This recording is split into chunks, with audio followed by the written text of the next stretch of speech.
संभावना ये इस बात की बनती है कि इस बार तारिक अनवर के पैरवी पे हो सकता है कि इशरत परवीन को ही जो है वहां से कांग्रेस पार्टी का टिकट मिले।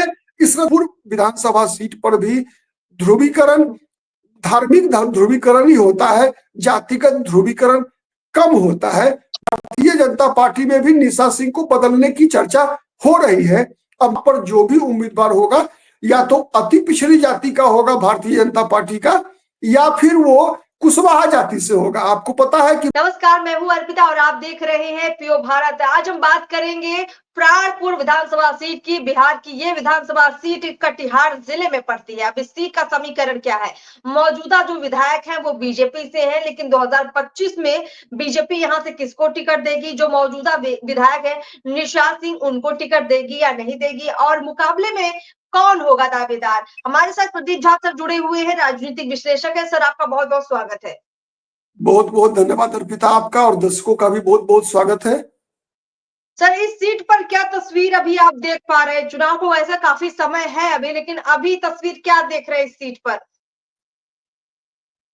अर्पिता, अभी वहां से निशा सिंह भारतीय जनता पार्टी की विधायिका है। वहां से 2020 में वो चुनाव जीती। उससे पहले उनके पति विनोद कुमार सिंह लगातार 2 चुनाव जीते थे, 2015 का, 2020 का विधानसभा चुनाव।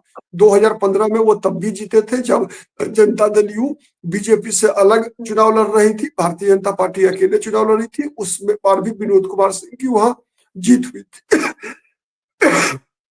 लेकिन पिछली बार चुनाव में जो है निशा सिंह का मार्जिन बहुत ही कम था, ठीक है। और निशा सिंह की जीत का सबसे बड़ा कारण क्या था वहां पर? कि 2 मजबूत मुसलमान उम्मीदवार थे, ठीक है। आपको पता है कि कटिहार जिला के अंदर प्राणपुर विधानसभा सीट आता है, और कटिहार उसी सीमांचल का हिस्सा है जहां पर कि अब मुसलमानों की संख्या लगभग 40% पार कर गई है, ठीक है। तो अगर प्राणपुर विधानसभा सीट की हम बात करें तो भारतीय जनता पार्टी से कह सकती हैं आप कि लगातार पति पत्नी मिलाकर 3 बार से विधायक है ये लोग, ठीक है। 2 बार विनोद सिंह चुनाव लड़े, बीच में उनका निधन हो गया, उसके बाद उनकी पत्नी चुनाव लड़ी, जीती। लेकिन पिछली बार मार्जिन बहुत ही कम था। वहां एक उम्मीदवार है इशरत परवीन, ठीक है। इशरत परवीन जो है लगातार वहां, हाँ, वहां चुनाव को प्रभावित करती आ रही है।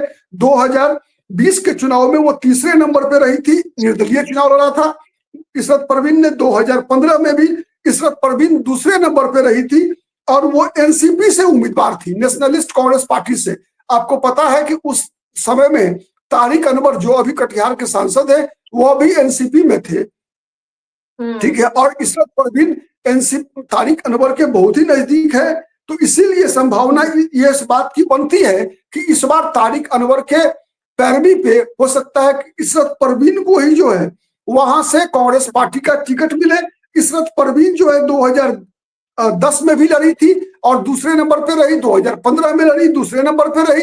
लेकिन 2020 में जो है वो सीट चला गया कांग्रेस पार्टी के पास, और वहां से तौकीर आलम दूसरे नंबर पे आए और इशरत परवीन तीसरे नंबर पे आई। और इन दोनों के लड़ाई का ही फायदा निशा सिंह को भी मिला था, ठीक है। ये उस विधानसभा सीट की सबसे बड़ा महत्वपूर्ण जो परिणाम रहा है उस वो है।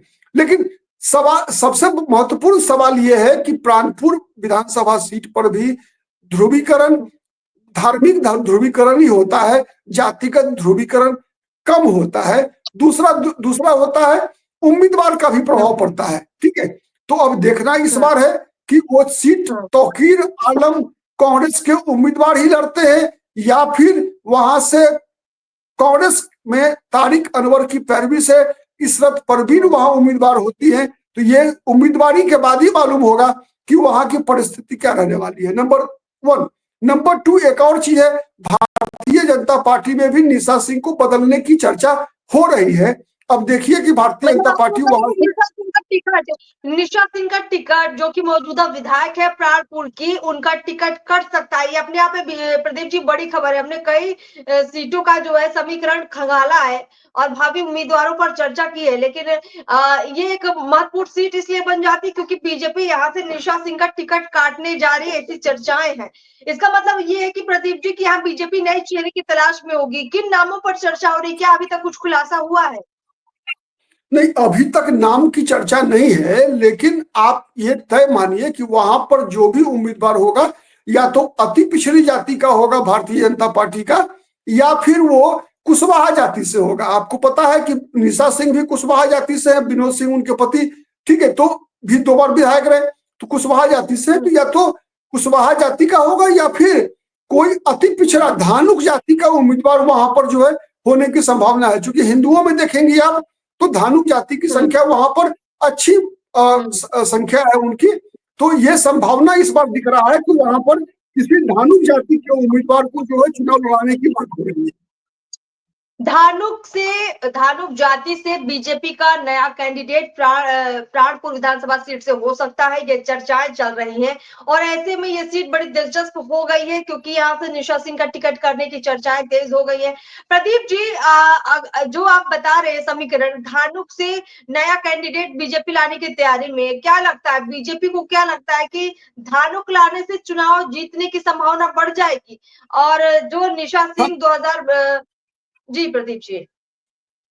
हाँ हाँ, संभव इसलिए कि आप देखेंगे ना कि सीमांचल में जो विभिन्न विधानसभा सीट है और उसमें जो हिंदुओं में जो अति पिछड़ी जाति है उसमें धानुक जाति की संख्या अच्छी खासी है, ठीक है। तो इसीलिए मुझे लगता है कि इस बार शायद भारतीय जनता पार्टी वहां से किसी धानुक जाति के उम्मीदवार को टिकट देकर जो है मुझे लगता है कि पूरे सीमांचल को साधने का प्रयास करेगी उसके माध्यम से, ठीक है। इसकी संभावना वहां पर बलवती है इस बार। बिल्कुल, धानुक से नया कैंडिडेट अगर बीजेपी लाएगी। प्रदीप जी, आपने ये भी बताया कि वहां से जो है कांग्रेस किस चेहरे पर दांव खेल सकती है। मैं थोड़ा सा आपसे ये समझना चाह रही थी, क्योंकि सीमांचल का इलाका पड़ता है, आपने कहा कि वहां पर मुस्लिमों का जो है वोट अच्छा खासा रहता है, तो यहाँ इस सीट पर अगर हम बात करें जातिगत समीकरण की या धार्मिक ध्रुवीकरण की, तो इस बार 25 में क्या तस्वीर बदलेगी? या जाति पर आपने देखा कि कांग्रेस भी काफी फोकस कर रही है, जन सुराज मुद्दों की राजनीति लेकर आई है, तो इस लिहाज से क्या लगता है कुछ बदलाव होगा या फिर वही धार्मिक ध्रुवीकरण जो पहले होता आया है वो वही इस बार होगा? अर्पिता, मैं बताऊं आपको एक उदाहरण के लिए कि एक लोकसभा सीट है किशनगंज, ठीक है, वहां से 1977 के बाद से 1977 के बाद से कोई भी हिंदू उम्मीदवार चुनाव नहीं जीत सका है, ठीक है। क्या कारण है उसका? वहां 1977 में लखनलाल कपूर एक उम्मीदवार जो है हिंदू उम्मीदवार, जब इमरजेंसी के खिलाफ जो है इंदिरा गांधी के खिलाफ लहर चल रहा था जनता पार्टी के पक्ष में, तो उसी बार लखनलाल कपूर वहां से अंतिम बार एक हिंदू उम्मीदवार चुनाव जीत पाया। उसके बाद से लगातार आप देखिए कि सीमांचल के इलाके में बांग्लादेशी घुसपैठियों के लगातार आक्रमण के बाद जो है लगातार वहां की डेमोग्राफी बदलती जा रही है। हर चुनाव के दौरान मुसलमान मतदाताओं का औसत जो है बढ़ता जा रहा है, ठीक है। तो इसीलिए आप आने वाले दिनों में अगर कोई बांग्लादेशी घुसपैठ के खिलाफ कोई बहुत बड़ी कार्रवाई नहीं हुई अगर भारत सरकार के द्वारा, बिहार सरकार के द्वारा, तो फिर आप ये तय मानिए कि चाहे वो प्राणपुर हो, चाहे वो बलरामपुर हो, चाहे वो कटिहार सीट हो विधानसभा की भी, कहीं से भी हिंदू उम्मीदवार का जीतना असंभव हो जाएगा, ठीक है।